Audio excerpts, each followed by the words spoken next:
서울기술사학원의 김정원 교수입니다. 사면붕괴의 원인 및 안전대책에 대해서 설명을 드리겠습니다.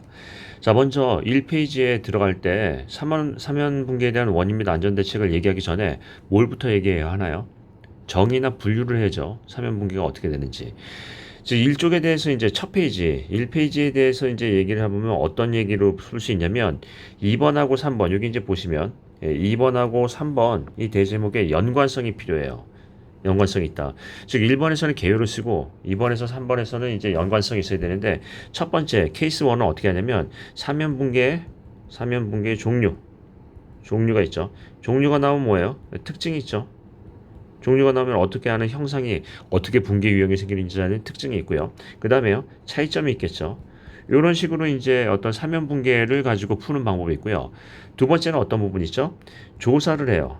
조사는 분명히 뭐가 있어요? 조사 항목과 조사 방법이 있는데 이 구체적인 조사 방법을 내자면 우리가 이제 파를 이용하는 방법, 이용하지 않는 방법 또는 파괴적 방법, 비파괴적 방법에서 보링도 있겠지만은 우리가 얘기하는 GPR이나 아니면 탄성파 탐사 다른 부분도 있겠죠. 물리 탐사 중에서. 조사 했으면 조사한 다음에 뭐래요? 분석 평가죠. 분석, 평가. 그래서 뭐를 얘기하냐면 평가를 얘기하냐면 그 2번하고 3번 대제목 있죠. 대제목에 뭐가 필요하다? 연관성이요. 그러니까 예를 들자면 내용을 풀 때 종류를 얘기한 다음에 평가로 바로 간다. 연관성이 없죠. 조사 얘기한 다음에 갑자기 차이점 얘기한다. 연관성이 없죠. 그래서 어떤 식으로 푼다? 종류를 얘기했으면 그 종류별 특징을 얘기하고요. 그 다음에 중요한 종류에서의 차이점을 언급을 하거나 또는 조사 방법을 얘기했다면 조사 후 결과에 대한 분석 또는 평가 방법을 설명할 수 있다 하는 거죠. 아니면 어떤 얘기를 해요? 기준이 있다. 그러면 기준 초과시 문제점 뭐 이런 것도 있죠. 초과시 문제. 그러니까 예를 들면 표준 구배 같은 것들요. 그러면 이제 넘어가겠습니다. 이제 문제점이 있고요. 그 다음 문제를 보시면 원인이 있는데 원인은 이제 중요한 부분이 뭐냐면 이 원인을 구체적으로 써야 된다는 거예요. 즉 우리가 얘기하면 두 가지가 있다. 내적 원인인 전단 강도 감소의 원인, 강도 감소의 원인. 그 다음에 외적 하면은 전달 능력 증가의 원인. 이렇게 얘기할 수 있겠죠. 전달 능력 증가의 원인. 이렇게 이제 얘기를 할 수 있는데 구체적으로 전달 능력 증가가 뭐냐, 전단 강도 감소가 뭐냐 하는 거죠. 예를 들자면 현장에서 많이 하는 게 뭐예요? 굴착에 대한 표준 경사를 미확보했다. 표준 기울기가 있죠. 습지, 건지, 풍암, 연암, 경암에서 습건, 풍향경 뭐 이렇게 얘기하는데 거기에 대한 구배를 미확보했다. 구배라고 쓰면 안 되고 경사라고 써야죠. 구배는 일본식 한자니까요. 표준 경사를 미확보했다. 뭐 이런 부분을 얘기를 할 수 있고요. 또는 사면 선단의 어떤 과굴착으로부터 전도에 대한 어떤 활동에 대한 모멘트가 커졌다. 뭐 이런 부분도 있을 수 있고요. 또는 지표수 처리, 즉 침투수의 억제를 하기 위한 어떤 지표수 침투 방지, 즉 우리가 얘기하는 침투수 억제에 대한 그런 부분이 미흡하다. 이런 것들을 구체적으로 쓰셔야 돼요. 그죠? 구체적. 그 다음에 이제 안전대책을 보겠습니다. 이걸 그냥 사면붕괴 대책 이렇게 한 게 아니라 안전대책이라고 했어요. 그럼 한번 보겠습니다. 이거를 이렇게 얘기할 수 있어요. 임시대책과 항구대책. 일단 먼저 한번 생각해보고 한번 보겠습니다. 항구대책은 뭐가 있다? 안전율 유지공, 안전율 증가공하는 보호공법. 그 다음에 보강공법. 이건 무슨 얘기냐면 사면대책공에 대해서 이제 우리가 하는 공용 중의 사면을 얘기를 하는 건데 왜 임시대책을 얘기를 하냐면 여기서 이제 어떤 부분을 얘기할 거냐면 건설 공사 중에 토공을 하죠. 토공을 하면 뭐가 나온다? 건설 공사 중 사면이 발생하는데 이 사면에 대한 붕괴 예방안전대책 이걸 한번 생각해 보겠습니다. 이게 무슨 얘기냐면 이 사면이라는 게 항구적으로 사면을 조성하는 사면 공사도 있겠지만 토공을 할 때 임시적으로 사면이 조성이 되는 경우가 있어요. 이해되시죠? 토공을 하다 보면 그러면 그런 사면에 대한 붕괴도 안전대책이 필요해요. 지금 여기서 일반적으로 사면 붕괴 대책 이렇게 얘기한 거고요. 사면 붕괴 안전대책 하면 우리가 사면 중에서 자주 붕괴되는 게 뭐가 있죠? 공사 중 사면이 꽤 있죠. 이 부분을 누락하면 안 되겠죠.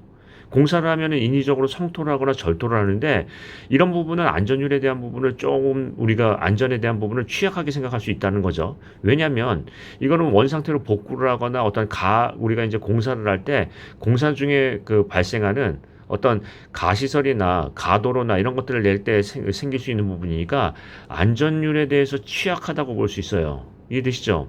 그러면 여기 이제 안전대책이라고 이렇게 얘기했으면 일반적으로 사면대책하면은 안전율 유지공, 안전율 증가공 또는 보호공법, 보강공법 이렇게 접근할 수 있겠지만 사면에 대한 안전대책이라고 한다면 우리가 공사를 하다가 그 어떤 임시적으로 조성할 수 있는 토공사에 대한 어떤 사면의 안전대책도 중요하다고 볼 수 있나요?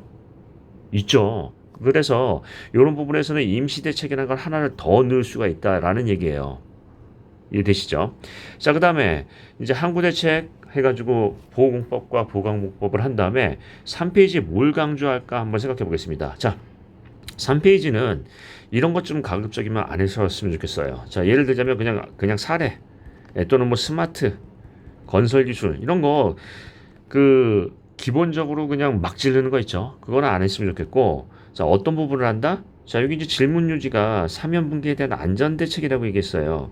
그러면 안전 대책 중 가장 중요한 대책은 뭘까요? 그 이유는 뭐죠? 이게 3페이지에 나와야죠. 즉, 안전 대책이라고 물어봤는데 그 대책에서 이게 제일 중요하다. 이 페이지에서는 분명히 썼지만 정말 중요하다는 거예요. 자, 제가 논리적인 어떤 근거 제시를 한번 해볼까요? 안전대책에서 이제 가장 중요한 건 뭐냐면 사면의 안전율은 시시각각 변해요. 풍화도 되고 지진도 오고 하면 안전율이 낮아질 수도 있죠. 그러면 가장 좋은 방법은 뭐냐면 유관 관찰을 하고 조치를 하는 거예요. 그런데 사면에는 접근성이 떨어진다라는 거예요. 그래서 어떤 식으로 유관 관찰을 해서 사면에 대한 안전율을 수시로 확보하고 하는 게 중요하다? 드론이죠. 드론 같은 거를 하면은 어떤 사면에 대한 형상이나 인장균열 같은 초기 변이도 알 수 있겠지만 또 뭘 할 수 있어요? 바로 안전율 평가를 할 수 있어요. 사면 구배에 따라서 안전율 평가를 3D로 할 수도 있어요. 그러니까 이건 어떤 유형이냐면 자, 안전대책은 안전율은 상당히 시시각각 변화를 한다. 그러니까 이런 부분에서 생각을 해보면 논리적으로 뭐가 제일 중요하다는 거예요. 조사하고 즉시 보수, 즉시 어떤 조치를 하는 게 가장 중요하다. 그럼 조사 중에서 가장 기본적인 조사는 뭐예요? 유관조사인데 이 유관조사에 대해서 요즘에 할 수 있는 드론이라는 기법이 있더라. 그래서 드론 기법을 통해서 어떤 얘기를 해요? 초기에 어떤 균열을 발생하고요. 또 예를 들어서 식목이나 이런 것들이 있죠. 나무가 이렇게 있으면 산사태가 일어나려면 나무 자체가 일단 들어눕죠. 활동이 일어나려면 나무가 벌써 똑바로 서 있지 않고 약간 이렇게 기울어져 있죠. 그래서 어떤 그 식재나 이런 것들에 대한 나무에 대한 어떤 변형 또는 지표에 대한 변상 이런 것들을 이제 알 수가 있고요. 그 다음에 어떻게 했다? 3D로 즉시 3차원에 대한 어떤 안전평가, 안정성에 대한 평가를 할 수 있다라는 거니까 뭐가 중요하다는 거예요? 드론이에요. 즉 이게 무슨 얘기냐면 3페이지는 결론을 내셔야 돼요. 김재건 씨, 안전대책, 사면안전대책 중 가장 효율적인 대책이 무엇일까요? 그 이유는 뭐라고 생각하죠? 이렇게 답이 나와야죠. 그러니까 저는 어떤 얘기를 한 거예요. 논리적인 근거가. 안전율은 계속 변화하고 사면에 대해서는 가장 중요한 것은 뭐냐면 조사를 바로바로 하고 즉시 조치를 하는 게 중요한데 그게 유관 관찰이다. 근데 유관 관찰에 대한 접근성이 떨어지니까 스마트 건설 기술 중에 뭐가 유효할 수 있다?